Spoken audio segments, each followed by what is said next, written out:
মুহূৰ্তত দিব বিচাৰিছো গুৰুত্বপূৰ্ণ খবৰ চাপৰ চিৰাকুটাত ভয়ংকৰ পথ দুৰ্ঘটনা আল্ট্ৰা পাঁচ আৰু চাৰিচকীয়া বাহনৰ মাজত মুখামুখি সংঘৰ্ষ ধুবুৰী জিলা চিৰাকুটা 17 নং ৰাষ্ট্ৰীয় ঘাইপথত এই ভয়ংকৰ পথ দুৰ্ঘটনাটো সংঘটিত হৈছে উল্লেখযোগ্য যে চাপৰ অভিমুখে গৈ থকা চাৰিচকীয়া বাহন আৰু ধুবুৰী অভিমুখে গৈ থকা আল্ট্ৰা বাছৰ মাজত মুখামুখি সংঘৰ্ষ ফলত চাৰিচকীয়া বাহন আৰু আল্ট্ৰা বাছখনৰ মুঠ 6 গৰাকীকৈ পুৰুষ মহিলা গুৰুতৰভাৱে আহত হয়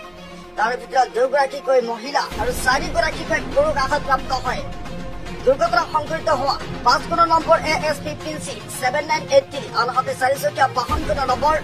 AS01 BEP 9677 বুলি জানিব পৰা গৈছে আঘাতপ্ৰাপ্ত লোকসকলক ততাতৈয়াকৈ বিৰাখীপাৰা চিকিৎসালয়ত প্ৰেৰণ কৰে বুলি জানিব পৰা গৈছে তবে আমি আপোনালোকক ঘৰৰ পৰা জনাইছো যে গুৰুত্বপূৰ্ণ খবৰ চাপৰ চিৰাকুটাত ভয়ংকৰ পথ দুৰ্ঘটনা আল্ট্ৰা বাছ আৰু চাৰিচকীয়া বাহনৰ মাজত মুখামুখি সংঘৰ্ষ এই দৃশ্যাংকলৈ মান কৰক ভয়ংকৰ দৃশ্য যে দৃশ্য দেখিলে আপোনাৰ গাৰ নোম শিয়ৰি উঠিব কিয়নো ৰাষ্ট্ৰীয় ঘাইপথত দেখিবলৈ পোৱা গৈছে দুখনকৈ বাহনৰ মাজত মুখামুখি সংঘৰ্ষ আল্ট্ৰা বাছ আৰু চাৰিচকীয়া বাহনৰ মাজত ফলত 6 গৰাকীকৈ পুৰুষ মহিলা আঘাতপ্ৰাপ্ত হয় আঘাতপ্ৰাপ্ত লোকসকলক বিৰাখীপাৰা চিকিৎসালয়ত প্ৰেৰণ কৰা হৈছে বুলি জানিব পৰা গৈছে